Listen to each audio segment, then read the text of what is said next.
It's an ethos at Mangoola Coal that across all areas of the business, we continually challenge ourselves and look for ways to improve. You can see that in the way that we're rehabilitating the land that we've mined. It's something that we're really proud of.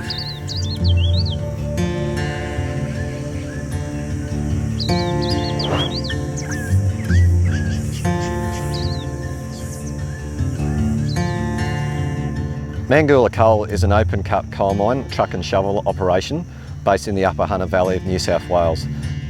We felt that for the benefit of the community and the surrounding environment, it was very important to go over and above our project approval requirements and undertake a very high quality of rehabilitation across the site. On behalf of everybody at Mangoola, we're really proud of what we're achieving to date.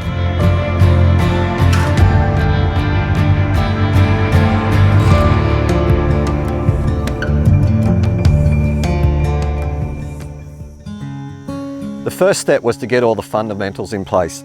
Firstly being designing the final landform, determining the type of vegetation communities we were going to re-establish, and then deciding how we were going to go about that.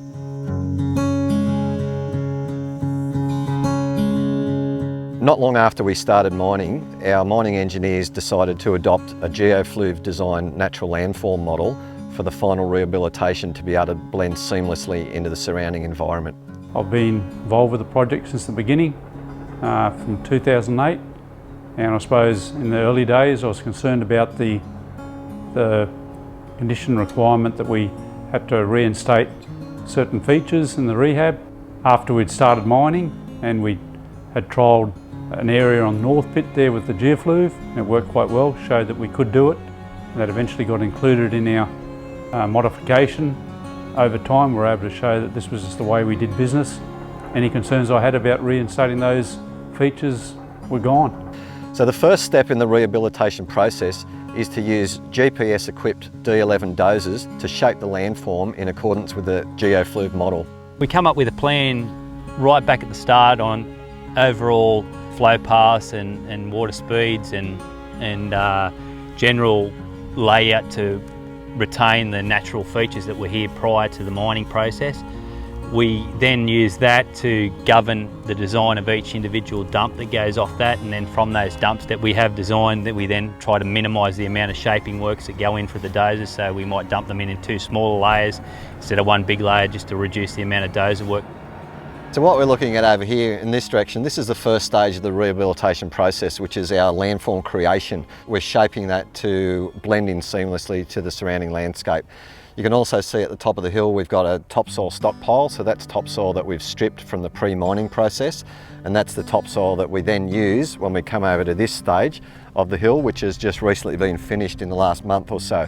So the area's been shaped and then we've applied topsoil to it at 100 mil of thickness. It's also got a lot of mulch incorporated in it from the pre-strip mining process, where we mulch it all up and we incorporate that into the topsoil.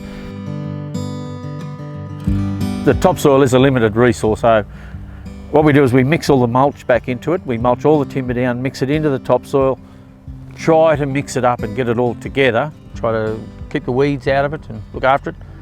Keep the moisture into it, get as much carbon into the topsoil as we can. And then we take a lot of pride of preparing the ground with natural drainage, natural valleys, natural hills. It's a passionate thing of ours to be putting it back and see the result just growing behind you. As we move ahead, it's all just growing behind us. Most of the seed we use in the rehab is collected from within 10 kilometres of the site. This endemic seed collection is really important because it comes from plants well adapted to the local soils and climate, which gives the new vegetation the best chance of success.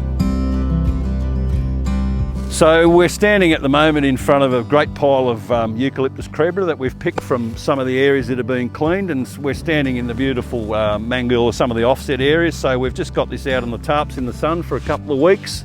So eventually we'll start peeling all this away, and eventually we'll be left with down to about 20 or so kilos of a really great resource that we can use to spread back on the mine site in our different veg communities. And also any additional species that we find in the offsets, which are a fabulous resource, we try and incorporate those into the rehab species mix as well. So we're just getting that biodiverse level constantly building year on year.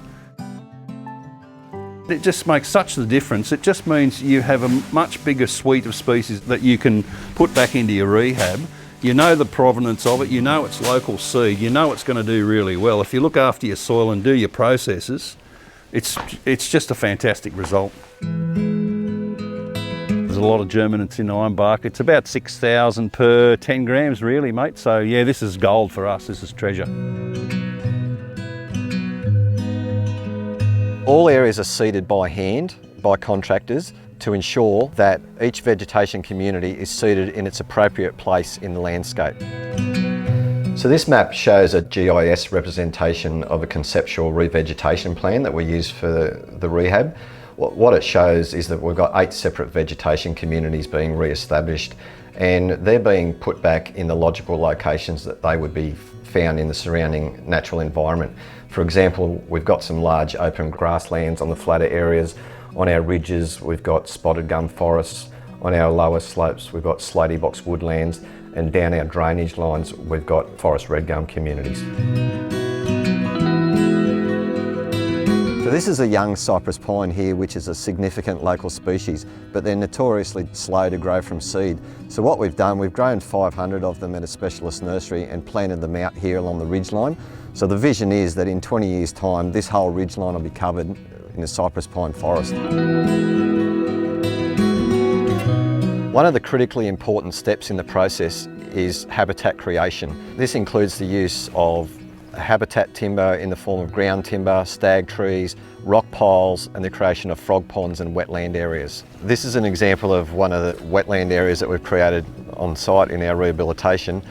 We realised a few years ago that we really didn't have planned wetland areas or aquatic habitat as part of the rehabs, and since we've started putting them in, we've found that it's created really valuable habitat that's been taken up well by a lot of the fauna. So there's been 3 different frog species that we found in this particular wetland. We've also had a whole heap of different insects have come into this area, particularly dragonflies, a lot of water birds as well, which we typically wouldn't find in our rehab. It's just one example of a low-lying wetland or swamp area to provide that diversity of habitat in amongst the rehab. We salvage as much timber as we can from our clearing process when we're pre-stripping for the mine, and then we bring that in and we use that in the rehabilitation. It's little details like that that provide a really perfect microhabitat for a range of different fauna species and invertebrates that make a difference, and that all contributes towards the functioning of the ecosystem.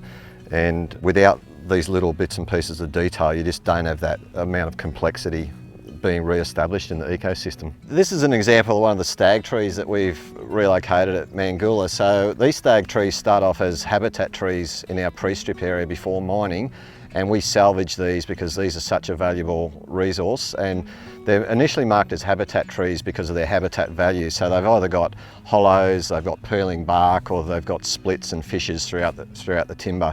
And they all provide really good habitat features for fauna or insects, microbats in particular. It's not long before they're used by fauna, particularly birds. We get a lot of nesting birds in the existing hollows, and they provide another really important function in the rehabilitation by providing that instant habitat for fauna.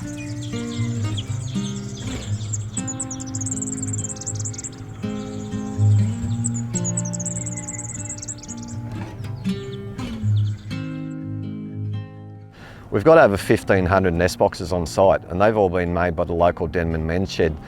The ecological monitoring has shown that over 70% of the nest boxes are being used by fauna. So for that reason, we see that as a great success. So here's an example of a cymbidium or a tiger orchid that we've salvaged from our pre-mining area. When we come across these prior to disturbing the land, we'll salvage them and reinstall them into the rehab. And as you can see, this one here is really thriving.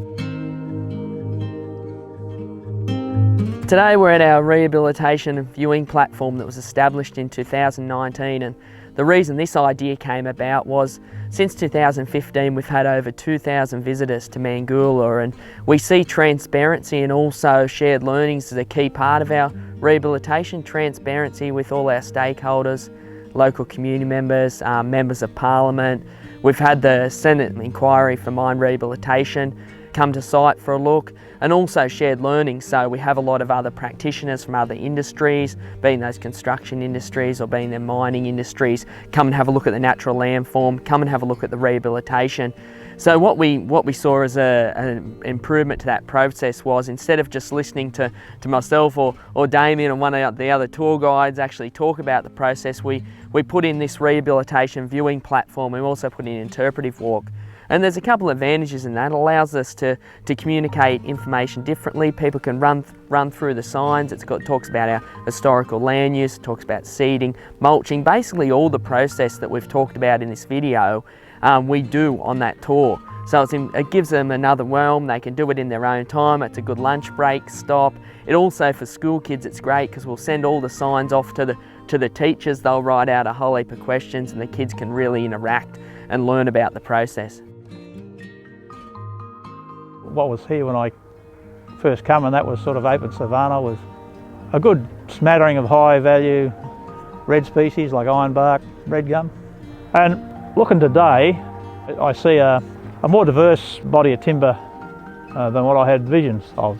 I guess the landforms is different to what I thought it would be. I had visions of sort of flat, rocky country, and this has got a lot more form into it. Just a driving force to do something like this. It's a credit to this company, and I think to the people who work here. In 2019, we actually took the whole mining operation through rehab tours. So every person that works at the operation got to go out and see what we're leaving behind. And the feedback from all personnel was overwhelming. They couldn't believe what was actually being done out there. All the sorts of animals coming back to them and stuff like that, it's really good. There's a big difference between 25 years ago, what we did 10 years ago, and what we're doing now. It's changed enormously.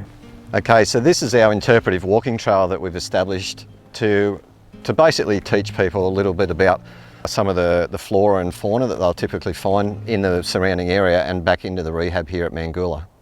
We've also established an extensive track network throughout the rehabilitation here, and the primary purpose of that is to allow access for our contractors to weed management, but also ecological monitoring and just general maintenance of the rehab. In 2018, we identified a sort of initiative where we could use a lot of trail cams, and luckily Reece has had a key project this year to put all those in, and we've been really recording some positive findings. Initial results indicate that the more established rehabilitation will have kangaroos and macropods, the wallabies in there feeding. But as the rehab progresses, we're obviously going to continue to install them and better gauge sort of what age rehab will contain what fauna species. We'll be able to identify different pest species in the rehab as well. It's also good to compare grasslands to the woodlands and the different vegetation communities as well. It's leveraging off those different technologies as they come about to sort of capture data where normally in history you wouldn't have that data available.